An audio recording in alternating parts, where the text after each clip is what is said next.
Okay, so continuation of my experiences as a vegan, and I had actually just got done recording a whole ass video, but I'm gonna start over, and I'm gonna try to keep it condensed, because I do tend to ramble. So this is gonna be more about the political and the social side of veganism.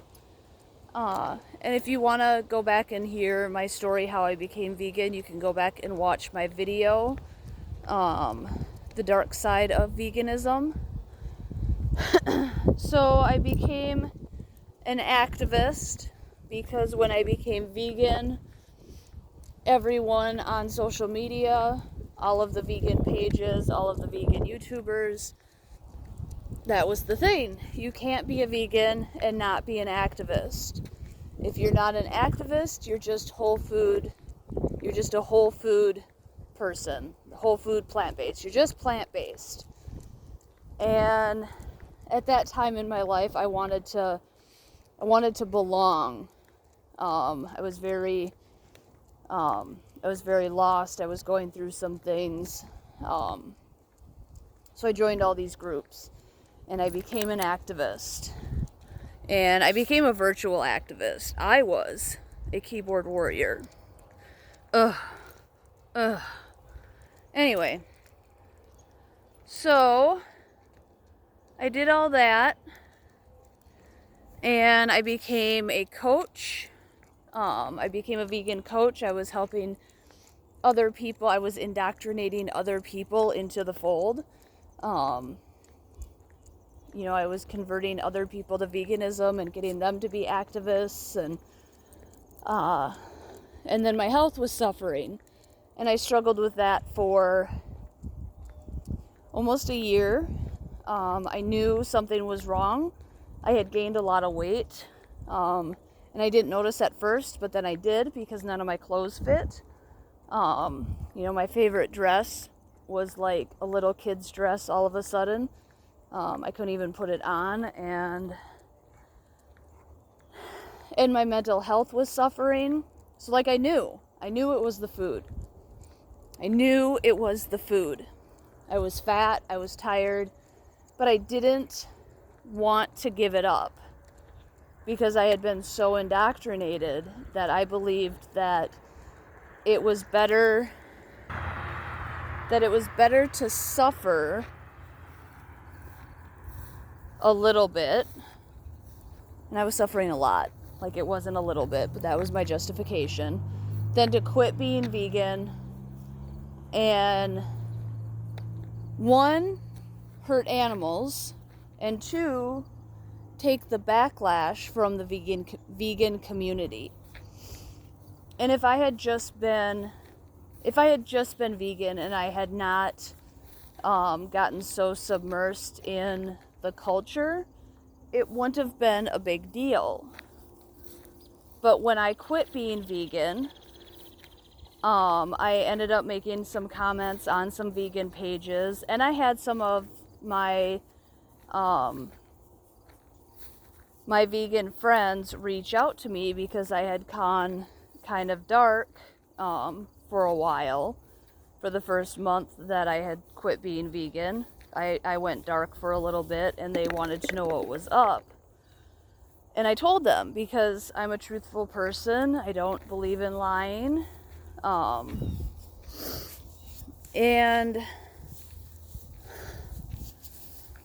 the backlash that I got,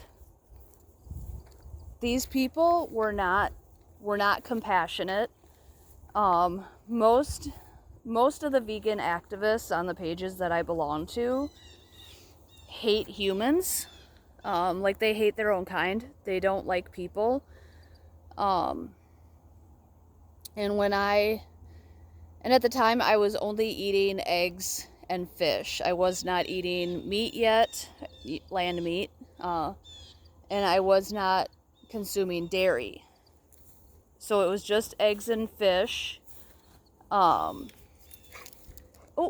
hold on.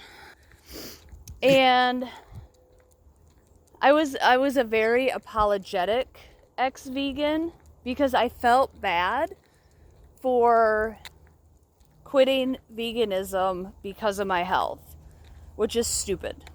Like, I felt horrible. I didn't want to do it. I struggled with it a lot.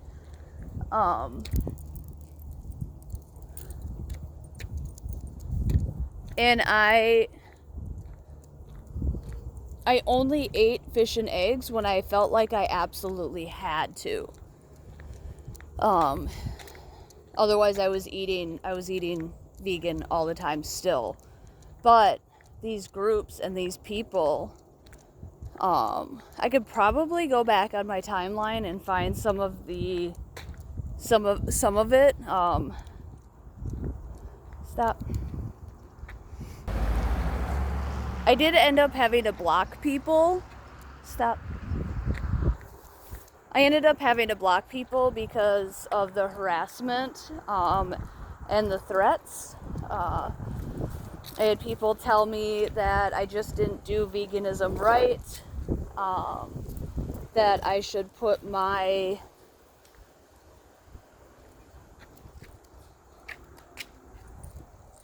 lift your leg. I just didn't do veganism right. I wasn't supplementing with the right supplements. I was a murderer. I was killing people. Or not, I wasn't killing people. That's another one. That's a pandemic story there. I was killing animals. How could I go back to,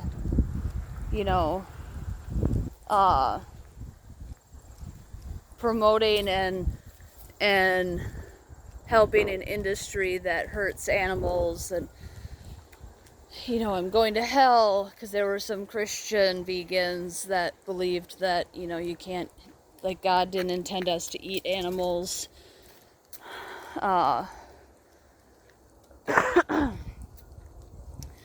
And I got death threats, and I never took the death threats. Fuck. I never took the death threats seriously, because they came from people in other countries, and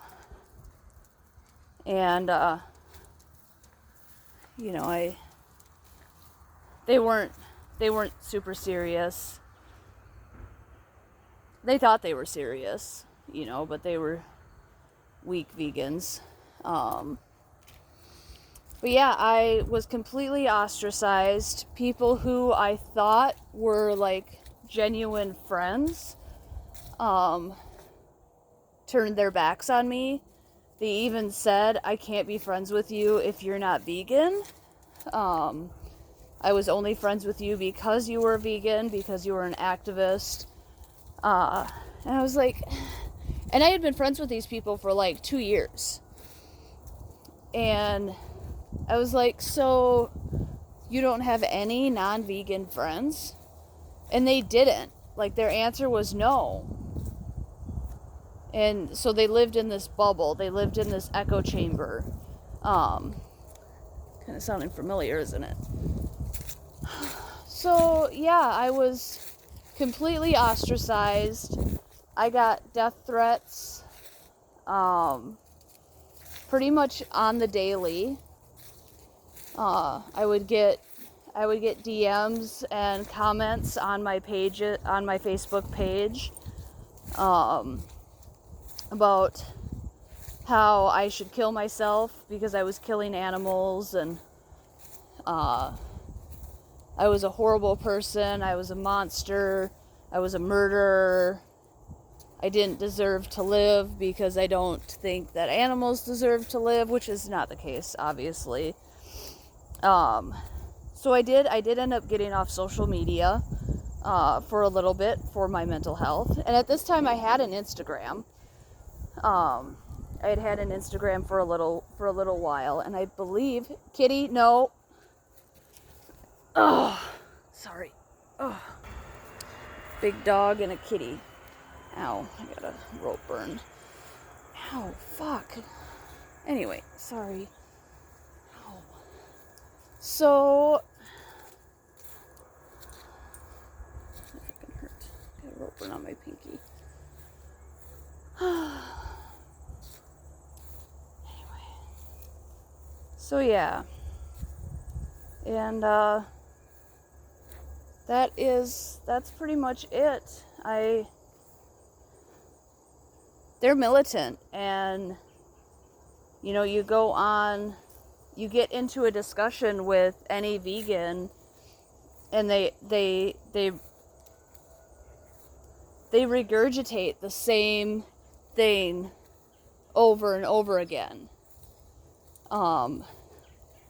You know, any of the studies, and they do cherry pick the studies. You know, I noticed that when I was a vegan, but I wanted to belong so badly that I never...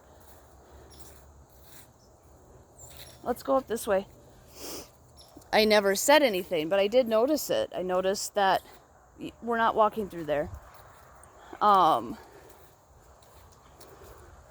did notice that the studies were cherry-picked.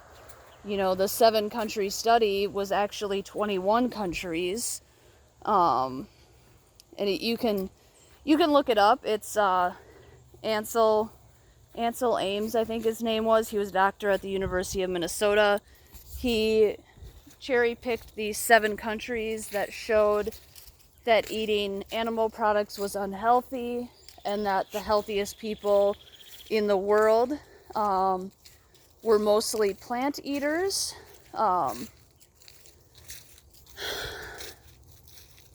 But it was anecdotal, and it was cherry-picked,